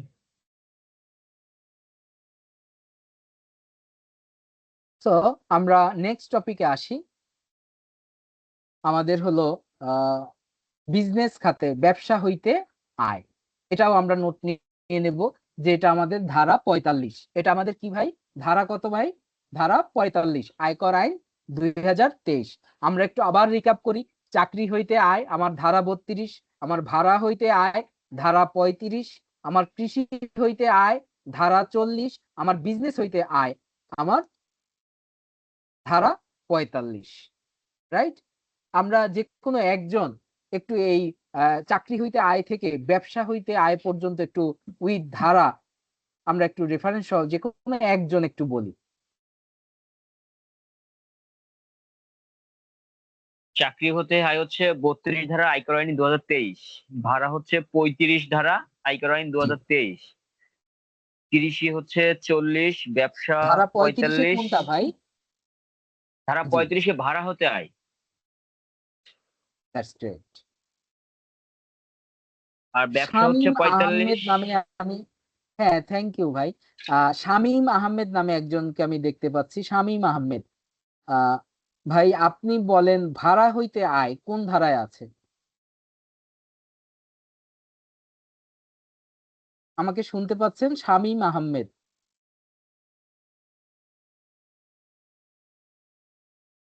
যে এই ভাইও মনে হয় যে ওই অনলাইনে ঢুকে চুপটি মেরে বসে আছে, নতুবা অন্য কাজ করছে।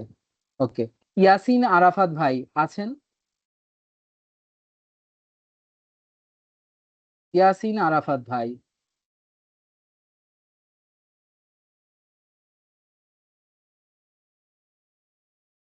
জিহাদুল ইসলাম,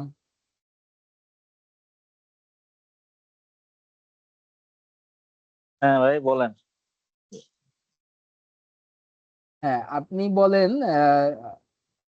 ভাড়া হইতে আয় কোন সেকশনে আছে? ভাড়া হতে আয় হচ্ছে 35 নম্বর সেকশনে আছে। ধারা 35-এ, থ্যাংক ইউ। ইফতেখার, ইফতেখার নামে একজন আছেন।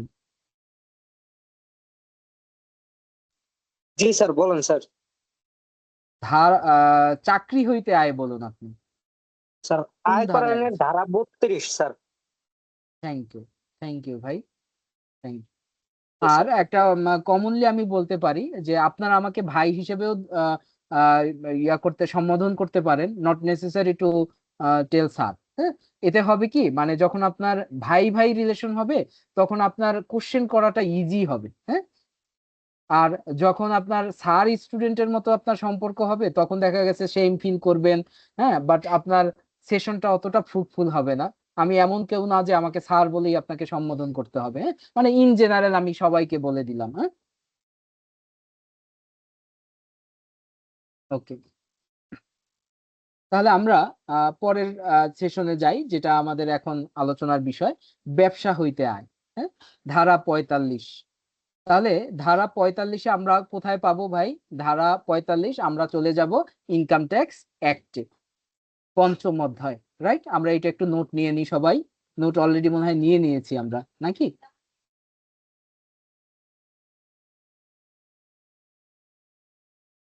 ব্যবসা হইতে আয়,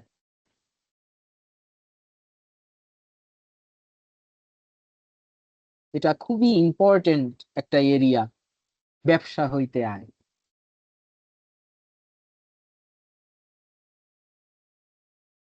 ইফতেখার ভাই নোট নিয়েছেন?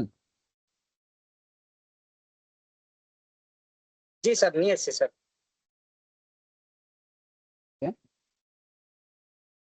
তাহলে এবার আমি একটু স্লাইড অফ করে আমি একটু আপনাদের সাথে কথা বলি যে বিজনেস ইনকামটা আসলে কি। এবার আমরা বলি, আমরা যারা আইটিপি হব ইনশাআল্লাহ, আশা করি আপনারা সবাই এক একজন আয়কর আইনজীবী হিসেবে সার্টিফিকেশন পাবেন এবং আপনারা আপনাদের কেরিয়ারকে গ্রো করবেন।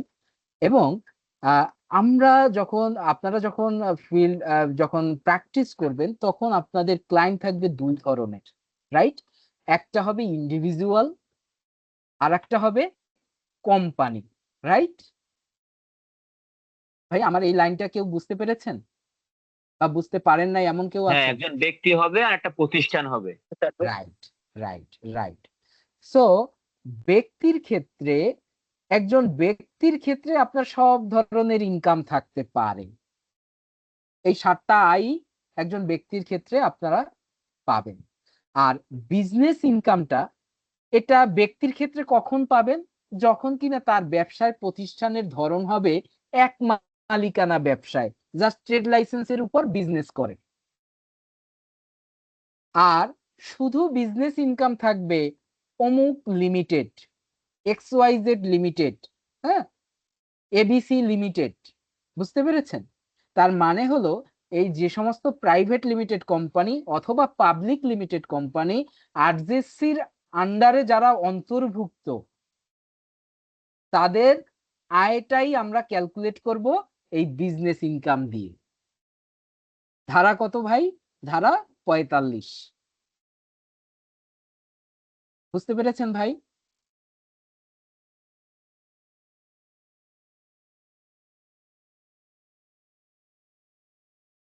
তাহলে এটা শুধু হবে লিমিটেড কোম্পানি, তাই তো? হ্যাঁ, লিমিটেড কোম্পানি বা পাবলিক লিমিটেড কোম্পানি, এইগুলোর ক্ষেত্রে আপনার এই বিজনেস ইনকামটাই শুধু থাকবে এবং তাদের অন্যান্য উৎস হইতে আয় থাকতে পারে। বাট মোর মোর ইম্পর্টেন্ট যেটা, যে দুইটা ক্লাসিফিকেশন, একটা হলো ইন্ডিভিজুয়াল ট্যাক্স রিটার্ন আর একটা হলো কোম্পানির ট্যাক্স রিটার্ন। সহজ কথায় আইনের ভাষা বাদ দিয়ে যদি আমি বলে থাকি যে একটা ইন্ডিভিজুয়াল ট্যাক্স রিটার্ন আর একটা হলো কোম্পানি ট্যাক্স রিটার্ন, এই কোম্পানি ট্যাক্স রিটার্ন ক্যালকুলেশনের সময় আপনার এই সেকশন 45 অনুযায়ী আপনাকে স্টাডি করতে হবে, 45 অনুযায়ী আপনাকে অ্যাসেসমেন্ট করতে হবে। আর ইন্ডিভিজুয়াল ট্যাক্স রিটার্নের ক্ষেত্রেও আপনার 45 দরকার হবে যদি ওই ব্যক্তির চাকরি আয়ের পাশাপাশি তার একটা এক মালিকানা ব্যবসায় আছে, তখন। আদারওয়াইজ নয়। যদি কেউ থাকে শুধুমাত্র চাকরি হইতে তার ইনকাম আছে, আর কোনো ইনকাম নাই, বা তার তার কিছু সেভিংস আছে, সেখান থেকে সে ব্যাংক ইন্টারেস্ট পাচ্ছে, এই ধরনের কিছু ইনকাম আছে, তার ক্ষেত্রে সেকশন 45 দরকার হবে না। তাহলে সেকশন 45 মূলত কাদের জন্য? বিজনেসের জন্য। বিজনেস মানে কি? যাদের কোম্পানি ট্যাক্স রিটার্ন যখন করবেন, তখন এই কোম্পানি ট্যাক্স রিটার্ন অ্যাসেসমেন্ট হবে আমার এই সেকশন 45 অনুযায়ী। আশা করি আপনারা বুঝতে পেরেছেন।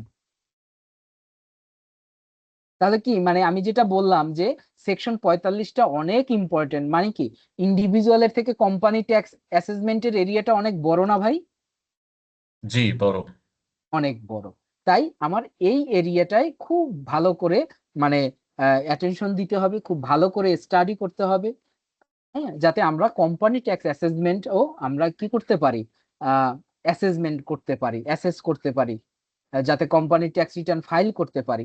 আর একটা মোটিভেশনাল আমি আপনাদেরকে একটা কথা বলি, সেটা হলো আপনারা কেন এই এরিয়াটায় আরো বেশি ফোকাস দিবেন। হ্যাঁ, সেটা হলো আপনাদের আয় নিয়ে আমি একটা কথা বলি। সেটা হলো আপনি যদি একটা ইন্ডিভিজুয়াল ট্যাক্স রিটার্ন করেন কারো, আপনি সেক্ষেত্রে একটা ইন্ডিভিজুয়াল ট্যাক্স রিটার্ন থেকে আপনি কত টাকা আয় করতে পারবেন? 3,000, 5,000, 10,000, 20,000, 50,000, 1 লাখ, 2 লাখ, এর বেশি কিন্তু নয়। হ্যাঁ, এবং এই যেগুলো 1 লাখ 2 লাখ বললাম এগুলো খুব হাতে গোনা, মানে খুব কম। বেশিরভাগ আপনি পাবেন এসএসসি 3,000, 5,000, 10,000। হ্যাঁ, এরকমই আপনি বেশি পাবেন। বাট কোম্পানি অ্যাসেসমেন্ট আপনি 50,000 টাকার নিচে খুব তেমন একটা পাবেনই না। এবং এই কোম্পানি ট্যাক্স অ্যাসেসমেন্ট আপনার বড় বড় কোম্পানি 10 লাখ, 20 লাখ, 15 লাখ এভাবেও তাদের এই অ্যাসেসমেন্ট ফি ধার্য করা হয়, এবং অনেক আয়কর আইনজীবী এই ফিতে আপনার কাজ করে থাকেন। হ্যাঁ, আমাদের আয়কর আইনজীবীতে একটা কিন্তু ওপেন ইনকাম। হ্যাঁ, আমাদের কিন্তু আসলে লিমিটেশন নাই যে আমি অমুক কোম্পানি থেকে মানে 10,000 টাকার বেশি ফি নিতে পারবো না, তাই না? আপনার এটা ডিপেন্ড করবে কোম্পানির ভলিউম অনুযায়ী। যার যত কোটি টাকা রেভিনিউ তার অ্যাসেসমেন্ট ফিও তত টাকা বেশি হবে, রাইট? সো এই কারণে আপনারা এই কোম্পানি ট্যাক্স অ্যাসেসমেন্টের প্রতি বেশি নজর দিবেন। বুঝতে পেরেছেন? জি স্যার।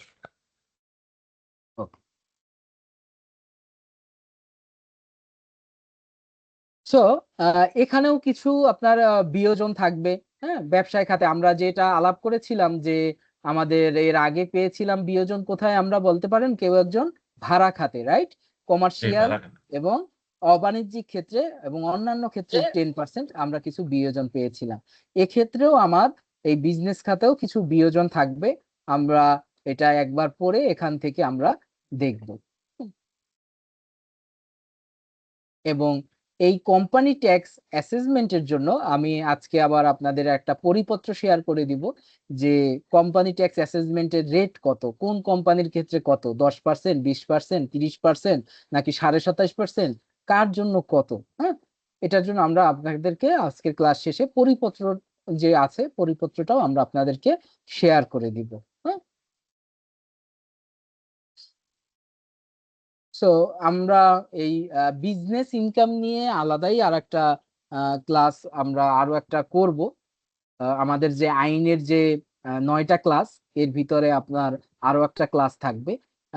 বাই দিস টাইম আপনারা এই এরিয়াটা একটু মার্ক করেন। আমি পিডিএফ এর 56 নাম্বার পেজে আছি। পিডিএফ এর 56, হ্যাঁ, এই ইনকাম ট্যাক্স অ্যাক্ট পিডিএফ এর টোটাল 316টা পেজ, এর ভিতরে 56 নাম্বার পেজে আপনারা এই নোটটা নিয়ে নেন, খাতায় নোটটা নেন। 56 নাম্বার পেজ। হ্যাঁ, এইখানে কি আছে, আপ্যায়ন ব্যয়, এন্টারটেইনমেন্টের ক্ষেত্রে যে আপনার বিয়োজনটা কিভাবে কাজ করে। হ্যাঁ, আপ্যায়ন ব্যয় বিয়োজন ব্যতীত নিরূপিত ব্যবসায়ে প্রথম 10 লক্ষ টাকার 4%, হ্যাঁ, এবং আপ্যায়ন ব্যয় বিয়োজন ব্যতীত নিরূপিত ব্যবসায়ের 10 লক্ষ টাকা বাদে যে টাকাগুলো থাকবে তার 2%। হ্যাঁ, এইগুলো আপনারা একটু নোট নিয়ে রাখেন। আপনার ফ্রি স্যাম্পলিং বিতরণে মানে এটা কিরকম, এটা আপনাদের একটু সহজ করে দিই। মানে আমরা মার্কেটিং এর ক্ষেত্রে দেখি না যে স্যাম্পল দেয়। হ্যাঁ, যারা কোম্পানিতে সেলস রিপ্রেজেন্টেটিভ মার্কেটিং হিসেবে কাজ করে তারা স্যাম্পল নিয়ে কোম্পানিতে কাজ করে। আবার তারা কি করে, যে ভাই 1 ডজন মাল নেন এর সাথে একটা ফ্রি পাবেন, রাইট? তাহলে এই যে ফ্রি যেটা দিচ্ছে এটা কি কোম্পানির কস্ট নয়? কোম্পানির কস্ট কিনা এই যে ফ্রি যে প্রোডাক্টটা দিচ্ছে, কোম্পানির কস্ট, এই কোম্পানির কস্ট, রাইট? তো সেই কস্টের ক্ষেত্রে আপনি কতটুকু পর্যন্ত অ্যালাউয়েবল করতে পারবেন, তার মানে কি আপনার নেট প্রফিটের উপরে মূলত ট্যাক্স ক্যালকুলেশন হয়, রাইট? আমি একটু সহজভাবে বলি যে আপনার ইনকাম 100 টাকা, ওকে, আদার অন্যান্য খরচ আছে আপনার 60 টাকা, তাহলে আপনার নেট প্রফিট ধরে নিলাম 40 টাকা, ওকে। এখন এই যে আদার খরচ 60 টাকা, এই 60 টাকার ভিতরে আপনি 20 টাকা বা 30 টাকাই দেখাইছেন যে আপনার এই স্যাম্পলিং খাতে খরচ হয়েছে। হ্যাঁ, তো এইটা আপনি যখন দেখাবেন তখন ট্যাক্স অথরিটি আপনার এই profit and loss account assess করবে। কি অ্যাসেস করবে, যে আপনার ইয়ারলি যে টার্নওভার যা হয়েছে তার আপনি 2% এই যে ফার্মাসিউটিক্যাল যে ইন্ডাস্ট্রি গুলো আছে তাদের জন্য ফ্রি স্যাম্পলিং হেডে আপনি এই টাকা দেখাইতে পারবেন, এবং আপনার 5 কোটি টাকার উপরে 10 কোটি টাকার অধিক এরকম 1% হারে দেখাইতে পারবেন, এবং ব্যবসায়িক টার্নওভার এই যে স্ল্যাব গুলা, এরপর খাদ্য প্রসাধনী সুগন্ধি শিল্পীর ক্ষেত্রে এই ইন্ডাস্ট্রি ওয়াইজ ভেরি করবে, মানে কত পার্সেন্ট দেখাইতে পারবেন। মানে মেইন উদ্দেশ্য হলো আপনি যে এই যেটা দেখাবেন, এটার জন্য তো আর কোনো টিডিএস থাকবে না। আপনার অন্যান্য যে খরচগুলো থাকবে তা কিন্তু টিডিএস এর আওতায় থাকবে। টিডিএস মানে কি? ট্যাক্স ডিডাকশন এট সোর্স। বুঝতে পারছেন ভাই? তাহলে এই যে আপনার যে খরচ করতেছেন আর একজনের আয় হচ্ছে, সে আবার কি করতেছে? ট্যাক্স ডিডাকশন এট সোর্স আপনি ইনশিওর করতেছেন গভর্নমেন্টকে। এই টিডিএস খাতেও একটা গভর্নমেন্টের রেভিনিউ আর্ন করছে। কিন্তু যখন আপনি এইসব হেডে আপনি খরচ বুক করতেছেন, এখান থেকে কিন্তু গভর্নমেন্ট রেভিনিউ পাচ্ছে না, আপনার ট্যাক্স এক্সপেন্স হচ্ছে না। তো তখন গভর্নমেন্ট আপনাকে, ট্যাক্স অথরিটি আপনাকে লিমিট দিয়ে দিয়েছে যে ভাই তুমি কিন্তু তোমার টার্নওভারের এত পার্সেন্টের উপরে এই হেডে তুমি কোনো খরচ শো করতে পারবা না, তার উপরে যদি করো তাহলে আমি ওটাকে তোমার ডিজেলাও করে দিব। আমরা অনেক সময় শুনি যে ভাই আমার এত টাকা ডিজেলাও করে দিছে, রাইট? আমরা এরকম শব্দটা কেউ শুনেছি যারা জব করি, যে আমার কোম্পানির অ্যাসেসমেন্টে এত টাকা ডিজেলাও করে দিয়েছে। এই যে ডিজেলাও, হ্যাঁ ভাই, কেউ একজন কথা বলবেন? হ্যালো,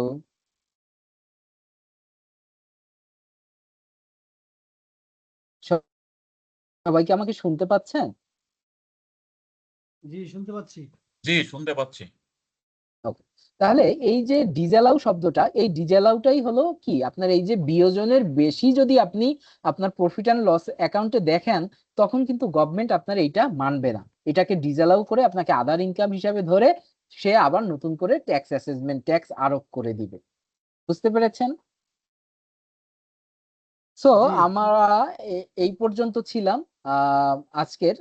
এরপর আর ডিটেলসে যাব না। আর হলো আমাদের 6 মিনিট আছে, আমরা আবার নেক্সট সেশনে আমরা আহ, যে কয়টা এরিয়া আমাদের বাদ রইল কোনটা? মূলধনী আয়, আর্থিক পরিসম্পদ হইতে আয় এবং অন্যান্য উৎস হইতে আয়, এই 3টা আয় আমাদের আজকের কাভার করা গেল না। আমরা একটু চেষ্টা করব যে যাতে ইন টাইমে সবাই জয়েন করতে পারি, তাহলে এটা আরো ফ্রুটফুল হবে এবং কোর্সের যে সিলেবাস গুলা আমরা শেষ করতে পারবো। সো আমি এখানে একটু কথা বলছি। এখন যে 5 মিনিট আছে, আমরা জাস্ট আপনাদের কাছ থেকে একটা ইভ্যালুয়েশন নিব যে আপনাদের কাছে আসলে কেমন লেগেছে, আহ, আপনারা আর কি এক্সপেক্ট করেন আমাদের কাছ থেকে, বা এই সাইটটায় আমরা আরো ডেভেলপ করতে পারি, বা আমাদের আরো এক্সপেকটেশন আছে আপনার কাছ থেকে এরকম। আর আমি এখানে ফিরোজ ভাই কি আছেন? ফিরোজ ভাই শুনতে পাচ্ছেন আমাকে?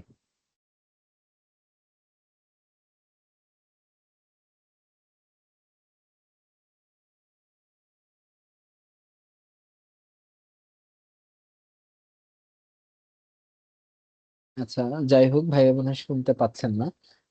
এখানে আমার আর কি অনারিয়াম একজন বস ছিলেন, আমি ওনার আন্ডারে কাজ করেছিলাম GDFL এ, গ্রামীণ দামনে। উনি আমার রিপোর্টিং বস ছিলেন, উনিও এখানে অংশগ্রহণ করেছে। তাই ওনার কাছ থেকেই প্রথমে আসলে ইভ্যালুয়েশনটা এক্সপেক্ট করেছিলাম। আহ তো আর একজন আছে আমার নাজমুল হাসান ফারুকী ভাই, কি শুনতে পাচ্ছেন আমাকে?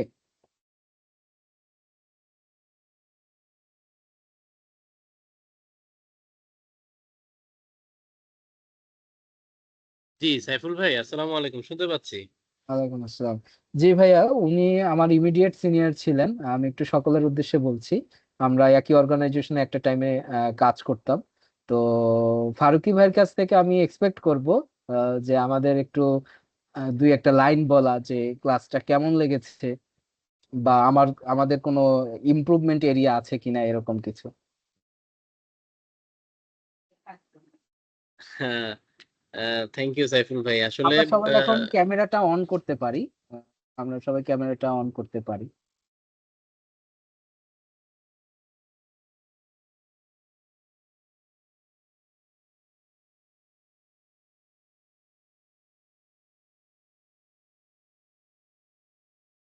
হ্যাঁ ভাই, আমরা আহ, শুনতে পাচ্ছি। জি, জি আমার ক্যামেরাতে একটু সমস্যা করছে আর কি। যাই হোক, আচ্ছা আচ্ছা আচ্ছা, হ্যাঁ।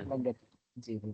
আচ্ছা, যেটা বলছিলাম যে সাইফুল ভাই, আপনার কোর্সটা বেশ ভালো ছিল আসলে। আহ, আমরা আসলে এই কোর্স থেকে যেটা আসলে চাই, আমরা যেটা চাই যে আসলে শুধু এই কর আইনজীবী পরীক্ষায় আমরা পাশ করব এটা না। আমরা চাই যে প্র্যাকটিক্যালি যেন আমরা এই নলেজটাকে কাজে লাগাতে পারি। সেটা হতে পারে যে আমার নিজের ফাইলটা নিজে করলাম, আমার বা পরিবারের সবার, এখন তো সবারই মোটামুটি ফাইল করা লাগে। সে গৃহিণী হলো, অনেক সময় তার বিভিন্ন ক্রাইটেরিয়াতে পড়ে গেলে তার ব্যক্তিগত ফাইল করা লাগে। তারপরে নিজের কোম্পানির ফাইলগুলো করার ক্ষেত্রে আমরা একটা ভূমিকা রাখতে পারবো। তো এই জিনিসগুলো আমরা চাই যে মানে এগুলো হচ্ছে আমার প্রত্যাশা আর কি। এই কোর্স থেকে আমি চাই এটা। তা আমার মনে হয় ইনশাল্লাহ, আমার মনে হয় যে ইনশাল্লাহ আমরা আজকে যেভাবে এগিয়েছি, প্রথম দিনটা বেশ ভালোই ছিল। শুরুর দিকে কিছু গাইডলাইন দিয়ে আমরা শুরু করলাম, তো আশা করি ইনশাল্লাহ আমরা সামনের দিকে যাব ভালো। আর আমার মনে হয় যে কোর্সটা যেহেতু আসলে অনলাইন ভিত্তিক কোর্স, আসলে এখানে সবার পার্টিসিপেশনটা আসলে সবসময় এভাবে নেওয়া যাবে না। কারণ হচ্ছে এটা একটা কেওয়াসের মতো হওয়ার চান্স থাকে আর কি। ধরেন আমি যদি এখন সবার মানে ফিডব্যাক নিতে যাই বা জিজ্ঞেস করতে যাই, তখন হয়তো বা একটা কেওয়াস তৈরি হতে পারে। তো কিছু কিছু ক্ষেত্রে আমরা ফিডব্যাক, ঠিক আছে, যখন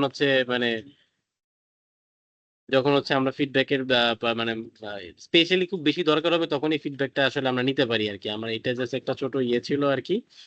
হ্যাঁ, আর আমরা সমস্যা হলে তখনই শুধুমাত্র হ্যান্ড রেইজ করে কথা বললাম আর কি। হ্যাঁ, তাহলে আমার মনে হয় যেটা শৃঙ্খলা বজায় থাকলো, আর এটা মানে এটা সামনের দিকে এগিয়ে যাবে তাড়াতাড়ি আর কি। হ্যাঁ, না হলে হয়তো বা ওই ফিডব্যাকের জন্য বসে থাকলাম একটু, বা কি ফিডব্যাক দিবে কি দিবে না। সো এটা একটা বিগ বিষয়ে কাজ করে আর কি। তো এতটুকুই আর কি। থ্যাংক ইউ, ইনশাল্লাহ আমরা ভালো কিছু পাবো আর কি, বলবো। থ্যাংক ইউ ভাই। আজকে আমাদের কোর্স শেষ। আমরা প্রত্যেকের কাছ থেকেই নিব। আজকে একজনের কাছ থেকে নিলাম, সেকেন্ড ক্লাসে আমরা আরো দুই একজনের কাছ থেকে আমরা ইভালুয়েশন নিব বা আপনাদের ওপিনিয়ন নিব। আজকে 10টাই আমাদের যেহেতু রিশিডিউল করা ছিল, সো আমাদের কোর্সটা এখন এখানেই শেষ হয়ে যাচ্ছে। সো ধন্যবাদ সবাইকে পার্টিসিপেন্ট করার জন্য। আহ, আমাদের এখানে হয়তো বা আরো অনেকে পার্টিসিপেট করার কথা ছিল, হয়তো বা টেকনিক্যাল কারণে বা টিমসটা অনেকের ক্ষেত্রেই মনে হয় নতুন, বাট ইউজড হয়ে যাব আমরা। এটার ওই যে মজাটা আসলে ওইটাই, যে সাথে সাথে আপনি আপনার রেকর্ডিংটা পেয়ে যাচ্ছেন। আর আমি খুব লিমিটেড একটা অ্যামাউন্টে আমরা কোর্সটা করছি, তো এই কারণে যে আলাদা রিসোর্স রেখে এখানে আরো কাজ করাবো এরকম আসলে সম্ভব হচ্ছে না। অন্যান্য জায়গায় দেখা যায় আপনার 4,000 5,000 টাকা কোর্স ফি হইলে তখন আরেকজন রিপ্রেজেন্টেটিভ ডেডিকেটলি রাখা হয়, তখন তারা এটাকে আবার কাস্টমাইজেশন করে আপনাদেরকে সেন্ড করে সবকিছু করতে পারে। তো এইটা কি যাতে আপনাদেরও একটু খরচটা কম হইলো, আবার আমরাও যাতে এফিসিয়েন্ট ওয়েতে সবাই সবার রেকর্ডিংটাও পেয়ে যাই, এই কারণেই মূলত টিমসে আসা। সো এখানে মিটিংটা শেষ হওয়ার সাথে সাথেই দেখবেন আপনারা যে আপনাদের সবার অ্যাপে রেকর্ডিংটা অটোমেটিক আপনারা পেয়ে যাবেন। সো যে যার মতো করে আপনারা ডাউনলোড করে নিয়ে নিতে পারবেন। Okay, thank you, thank you everyone. আসসালামু আলাইকুম।